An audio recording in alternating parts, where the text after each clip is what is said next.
আমি আছি জলপাইগুড়িতে, অনিমেষের ছাদ বাগান, একদম ছাদে।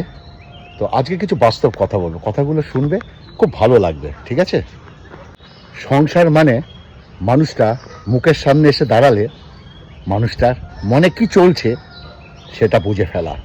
সংসার মানে হলো বর অফিস থেকে ফিরলে এক গ্লাস জল তার মুখের সামনে তুলে ধরা।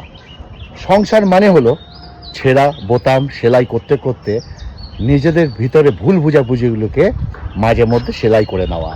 সংসার মানে হলো অ্যাডজাস্টমেন্ট, আমার তোমার থেকে আবার নিজের হয়ে ওঠা। সংসার মানে মাছের ঝোলে নুন বেশি হলে হাসি মুখে খেয়ে ফেলা।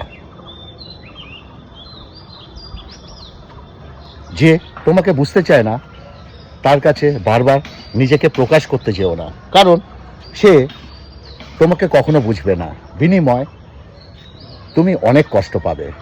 শারীরিক চাহিদা মেটানোর জন্য মানুষের অভাব হয় না, কিন্তু একটা পবিত্র সম্পর্ক টিকিয়ে রাখার জন্য যোগ্য মানুষের বড্ড অভাব।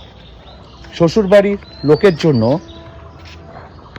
একটা কিডনি দান করে দিল, বৌমা যদি করে, দুটো ছিল একটা দিয়েছে, এটা দেওয়াটা এমন কি ব্যাপার?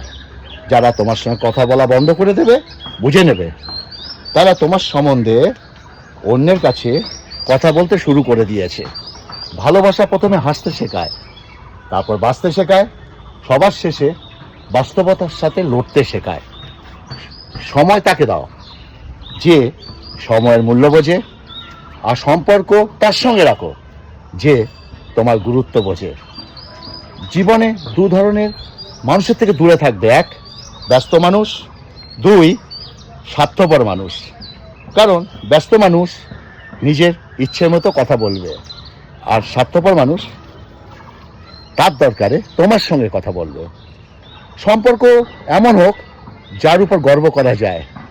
কাউকে যতটা ভরসা ছিল কালকে, আজকে যেন ঠিক ততটাই হয়। সম্পর্ক শুধু সুখ দুঃখে পাশে থাকে নয়, সম্পর্ক এমন হোক যাতে কাছে না থেকেও কাছে থাকার অনুভূতি পাওয়া যায়। পৃথিবীতে সবচেয়ে মূল্যবান সম্পদ সুখ, যার ক্রেতা সবাই, কিন্তু বিক্রেতা শুধু উপরওয়ালা। ভালোবাসার জগতে যদি প্রাপ্তি বলে কিছু থেকে থাকে তার নাম বেদনা। নিজের মন খারাপ থাকলে নিজে ভালো করতে হয়। পৃথিবীর সব থেকে ক্ষুদ্রতম শব্দ আর দীর্ঘতম অনুভূতির নাম হচ্ছে মা। পুরনো বন্ধু হলো সোনা, নতুন বন্ধু হলো হিরে। তাই বলে নতুন বন্ধু পেয়ে পুরনো বন্ধুকে ভুলে যাও না। মনে রেখো, সোনা দিয়ে আংটিকে হিরে দিয়ে ধরে রাখা যায়। টাকা থাকলে পৃথিবীতে এখন সব আছে, না থাকলে কিছুই নেই পৃথিবীতে। কিন্তু টাকা সব সমস্যার সমাধান নয়। যার টাকা নেই সেও সুখী হয়। টাকা সব দিতে পারে, কিন্তু মানুষের মনের শান্তি দিতে পারে না। যদি আমার ভিডিওটি যদি ভালো লাগে পাশে থাকবে, নিজের খেয়াল নিজে রাখবে। আবার দেখা হচ্ছে পরের ভিডিওতে। ততক্ষণ সুস্থ থাকবে, ভালো থাকবে, আর ভালো লাগলে অন্যের কাছে ভিডিওটা পৌঁছে দেবে। নমস্কার, জলপাইগুড়ি থেকে।